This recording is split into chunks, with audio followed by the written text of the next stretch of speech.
Relief for a family that suffered so much.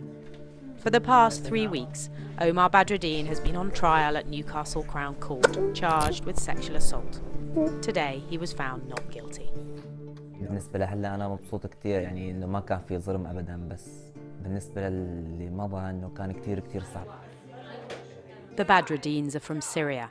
Coming to Britain was supposed to give them respite after years of war. But this refugee family quickly found, in taking up the offer of sanctuary, they'd replaced a war zone with a different kind of hell. يعني ابني لو انحكم 10 سنين بأي قضية ثانية ما في مشكلة، أنا ما عندي مشكلة، بس أما بهالتهمة هي بالذات بنعتبرها كثير. Newsnight has been filming this family for 11 months. What began as a story of escape from war became a window on the isolation of beginning a new life. In a country where not everybody wants you, where a sexual assault charge provokes a far-right demonstration.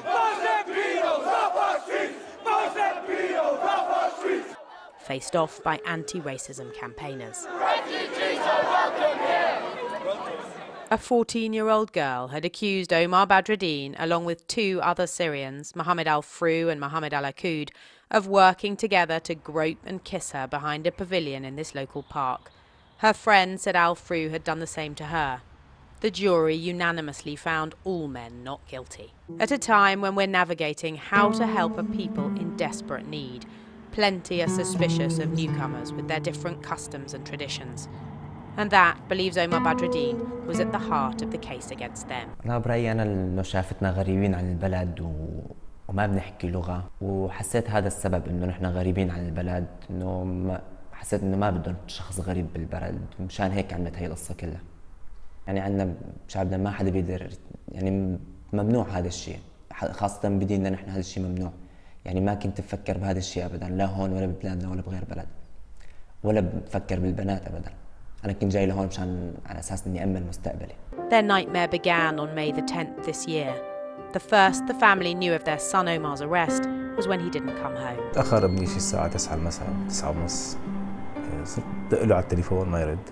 يعني عشت أنا لحظات شي ساعتين تقريبا، يعني حسيت حالي رح أجن. وقالوا إنه فينا نتصل بأهلنا، بس نحن وقت فتنا كانوا أخذين التليفون منا، أخذوا التليفون. وقت طلبت أنا يعطوني رقم أبي ما رضيوا، يعني لازم أكون حافظه للرقم مشان أقدر أتصل بأهلي. صار معي مثل انهيار عصبي، كانت صدمة كتير كانت قوية. يعني كنت قلقان كتير لأنه يعني ومصدومة كتير من التهمة اللي توجهت لي وأنا مالي عامل شيء، وكنت كمان يعني عم حاول إني أخبر أهلي بأي طريقة. يعني صارت الدنيا إنه نص ليل وأهلي ما كان عندهم خبر إنه أنا وين. يعني 24 ساعة تقريبا عشنا على أعصابنا. ثالث يوم عرفنا إنه صار معه مشكلة بالحديقة، اللي هي موضوع البنات يعني اللي صارت. هون كتير يعني تضايقنا نحن. Omar and one of his co-accused spent a month in Durham prison before getting bail. يعني أنا من الصدمة اللي انصدمتها والشعور اللي كنت شعره، أنا ضليت تقريبا 7 أيام بلا أكل. يعني من يوم انسجنت لحتى تحولت على سجن درهم. المهم ثاني يوم عرفنا وين هو، ورحنا على القسم ما خلونا نزوره.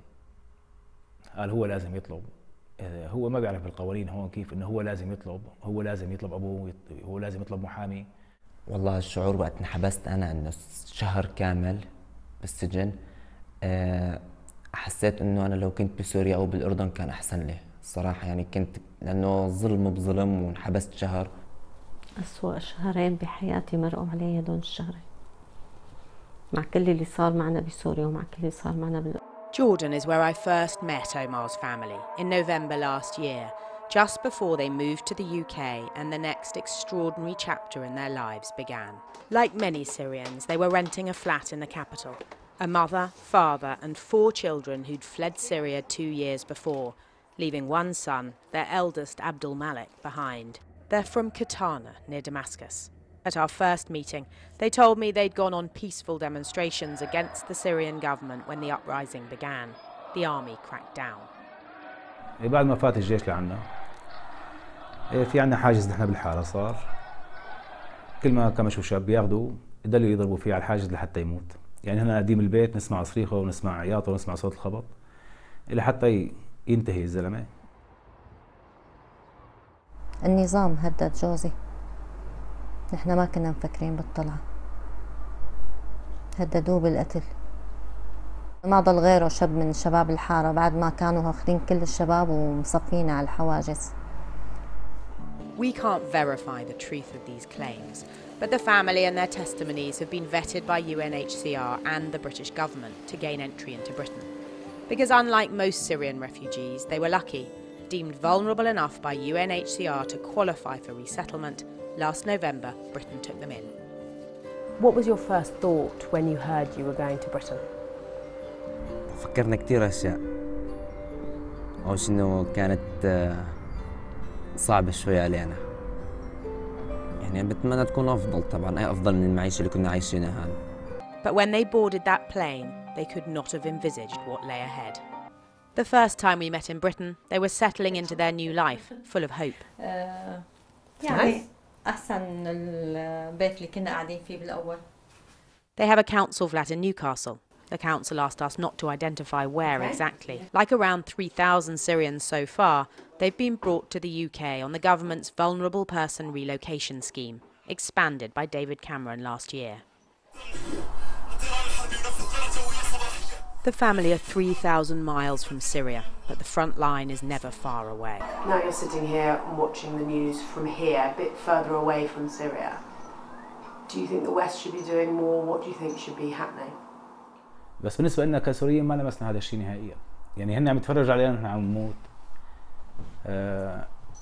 الشعب عم يتدمر، عم يتشرد، والشغلة الوحيدة اللي قدموا لنا اياها عم يعدوا بالاعداد بس القاب الضحايا. ما بنقدر ننسى ولا دقيقة، مو ولا يوم ولا دقيقة ما بنقدر ننسى جوا، لأنه الشعب كله عم يموت. As new arrivals, apart from school and English classes, the family mainly stayed at home. Omar at this stage didn't appear to have friends or a social life. And his father pored over the so-called Caesar files, more than 50,000 images smuggled out of Syria, many of which apparently document people who've died in government detention, his friends amongst them. هذا شخص بيته بجانب بيتي. بيته بجانب بيتي، يعني جاري وصديق إلي. هذا الشخص اسمه حسام ضحى، كان يدور على الميتور يبيع حليب للناس، يعني للبيوت. هذا اعتقلوا الجيش، وبعد يعني ما في 10 أيام تقريبا أو 15 يوم اجى خبر إنه توفى بالسجن. Bashar al-Assad was asked about these and he said, you're saying this is torture, but you know, anybody could have done it. The Syrian government hasn't done this. ودين هذول اعتقلوا الجيش بمداهمات. هذا اعتقلوا حاجز عندي بالحارة، وهذا بعد اسبوع اجى خبر انه متوفي بالسجن. اللي اعتقلوا النظام نعرف انه هذا اعتقلوا النظام ومات بالسجن تحت التعذيب. Marwan claims to speak from experience. Both he and Omar say they were tortured by the Syrian regime. Torture is one of the criteria listed as qualifying Syrians for the resettlement program that brought the family to Britain. What did they do to you? التعذيب كان بالكهرباء، بعصاية الكهرباء، بالكابل الرباعي وبالدولاب. مثل العجل تبع السيارة بيكون فاضي، بيحطوا الشخص فيه، بيكبلوه، بصيروا بيضربوه على رجليه من تحت. صورة حلوة عن سوريا أو عن اللاجئين السوريين. أنا هذا اللي بنتمناه يعني، وبنشكر الحكومة البريطانية كتير على اللي قدمت لنا إياه. أكيد بدي أشتاق لبلدي، يعني بتلاقيني ماشي بالشارع مو كتير هذيك اللغة اللي معي إني مثلا أفهم مع أي شخص بيحكي معي. بتخليني أتذكر إنه مثلا كنت أنا ورفقاتي، الواحد بتأثر عليه، بس مع الأيام أكيد بده يتعلمها وبده ينجبر على هذا الشيء. For this family, things were about to get a lot worse. Their first ever trip to the beach was perhaps the last time Maimouna would smile before their lives, already tested by war, would implode again. This conservative family stood out a bit in Tynemouth.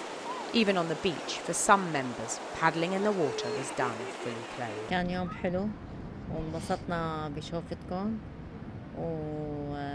والأولاد كتير انبسطوا بما أنه أول مرة بيجوا على البحر. Less than 2 months after this day trip, Omar was arrested. With one son on remand in a British prison, only a few days later, another misfortune struck the family. They'd talked to me about their eldest son, Abdul Malik, who they said got stuck in Syria when they fled.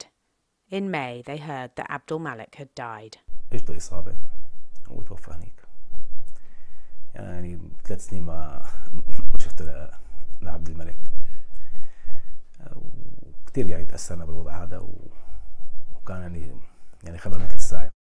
Like much that happens in civil war, the truth is always more complicated, and we later learnt that for the past year, Abdul Malik had been fighting for an Islamist group, Ara al-Sham, though his father denied that made him an extremist.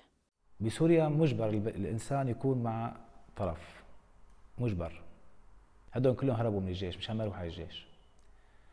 وهن كلهم شباب البلد، يعني كل منطقة الشباب اللي فيها هن شكلوا مثل ما بيقولوا مثلا سوار وعملوا كتيبة يدافعوا عن حالهم، لأنه هدول محكومين إعدام. يعني فقدت أغلى شيء عندي بالدنيا كلياتها. كله بعد أرقام. إذا بتموت بسه كل العالم بيحكي فيها. نحن السوريين عم نموت كل يوم بالمئات. بيعدوا أرقامنا. A sexual assault in this park would have put the Badreddin's second son behind bars. On the face of it, the case involved 3 older men preying on 2 underage girls. But the court heard one of the girls had told lies in the past. The defence wanted it thrown out.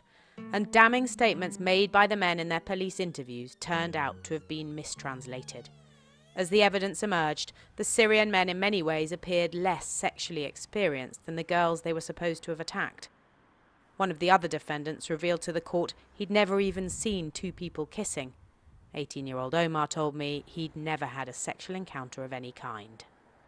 نحن هون شفناها إنه ظاهرة طبيعية، إنه عادي هاي الشيء، إنه صديق يقبل صديقته عادي.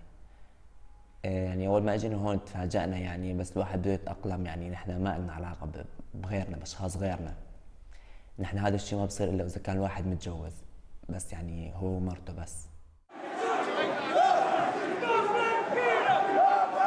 The reaction by far-right groups to the impending trial wasn't surprising, but others too, particularly since the sex attacks in Cologne at New Year, were ready to blame cultural differences for the way the Syrians were alleged to have behaved.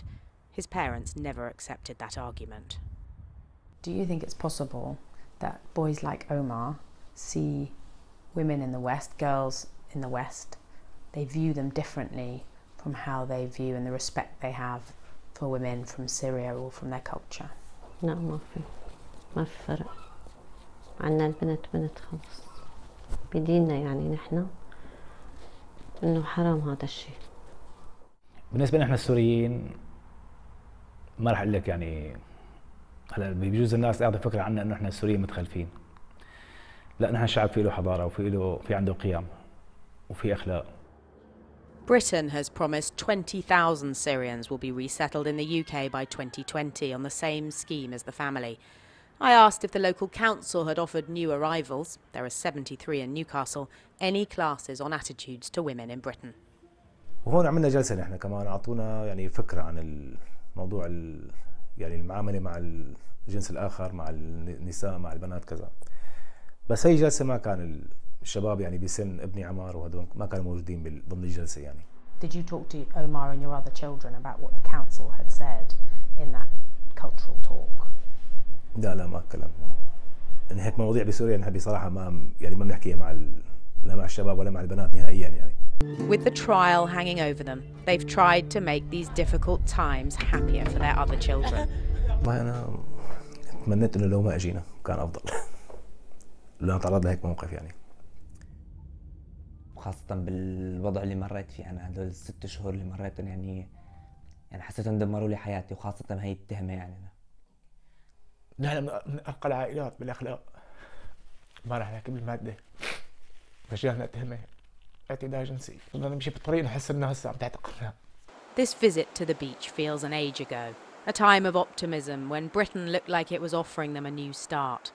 Now, they're grateful justice can be meted out fairly, but for them, vindication has come too late to repair the reputational damage a family with so little prizes so very much.